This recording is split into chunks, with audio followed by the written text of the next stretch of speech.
welcome to another video by Tasteless and Tactless. We're going to do a review on Captain America Civil War. As always, we will try to be objective, so this is not a fanboy review. We don't care about all the Easter eggs, and we don't care about how much the movie met your expectations. Spoiler warning, obviously, if you haven't seen it, we will give away some major plot points, most likely. Some of the good things that were in this movie is that it's better than Batman vs. Superman. Oh, yeah. Absolutely. It's consistent in its editing, photography, music, special effects. Nothing out of this world, but, it's pretty well kept together. Not it's a shit good. fest. Exactly. Good performance, all things considered. Not Oscar-worthy, but still enjoyable, solid acting, awesome fights, and some fairly decent dialogue. That's what the movie was about. Pretty Kick-ass much. fights, yeah. Yes. They were good. If you like fights, go see it.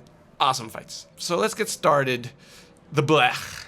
This is how I feel coming out of the film and having slept on it. First off, there are so many characters, but they try to give them all a decent slice of the cake. The problem is, not only does it distract from the main storyline, as many other critics have said, but quite simply, there just isn't enough time in the movie for us to get to care. Even if we get it, I'm not sure I care. Die-hard fanboys, they care no matter what. But they have a lifetime vested in these characters. But us casual fans left the movie feeling informed, but not necessarily moved. Casual viewers, I imagine, are probably still trying to figure out who the hell were all those people and what happened and why. So, for example, the relationship between Vision and Scarlet Witch, it's there. Did I really feel it? The full impact of it? Not really. And then the whole Pepper Potts sideline, it's there, but I didn't feel it. Of course, on top of that, you have Captain America and Winter Soldier, Captain America, and Iron Man tension just everywhere, but there wasn't enough time to develop all the relationships to the point where we actually care. Another point is that there is no setting. That sounds weird to say, but if you think about it, there are no 2 or 3 key locations in which a majority of the film takes place. Rather, you get this world turismo kind of approach, where throughout the film we jump from city to city.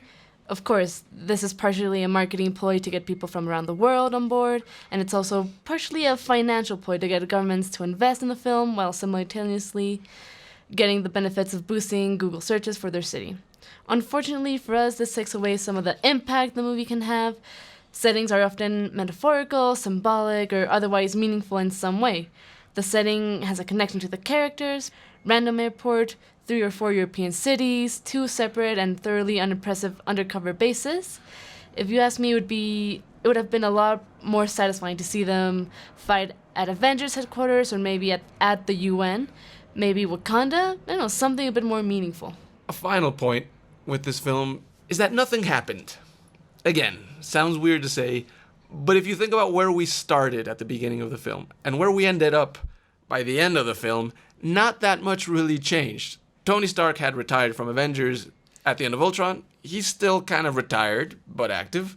The Avengers were reshaped and partially disbanded at the end of Ultron. They still are. It's a slightly different configuration, similar situation. No Avengers headquarters, but generally the same. Hulk and Thor dispersed into the wind to do their own thing. Not much change there. There are tensions between Cap and Stark, but they're still friends. They fought a little. But they really ended up in the same place again. Friends, but with differences. And Infinity Wars, which was the big sort of thing this movie was supposed to set up, was not set up at all.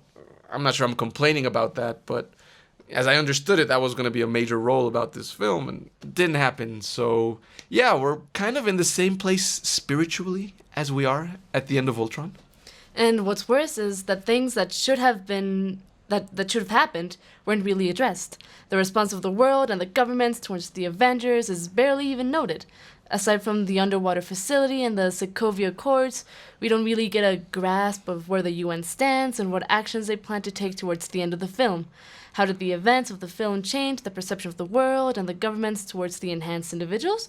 We don't know, because it wasn't addressed. The 5 Winter Soldiers plot was really just a plot device, and it's completely dropped and treated as an excuse to get the Captain and Stark to express their feels, their bromance. Spidey and Black Panther are introduced, but they don't really weigh in on the central argument of the film, namely what role the hero should have. Overall, the film feels more like it simply rearranged things around a bit. The Avengers are still broken up, but with a few departures and new arrivals. A couple new characters were introduced for the sake of promoting future films, but making no real impact on the main thread of the film.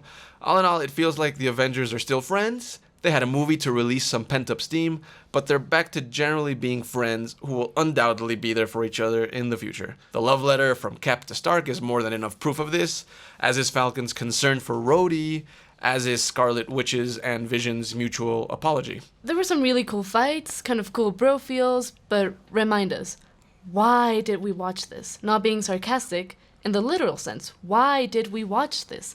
Nothing happened and it took 2.5 hours and 20 plus important characters all to just tell us the tale of Captain Stark's rocky bromance. This could have been done in 20 minutes during Infinity Wars and made for a much more interesting setup to that film. The Avengers are quarreling, boom. Thanos shows up and the Avengers and the world governments must push through their differences and come together.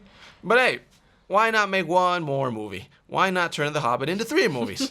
To all you fanboys out there, we know you're precious about all this stuff and you see it from a completely different point of view, but if these movies keep getting spread out and churned out, they're going to lose the interest of the moderate fans and the casual viewers. When that happens, game over. Game over, man.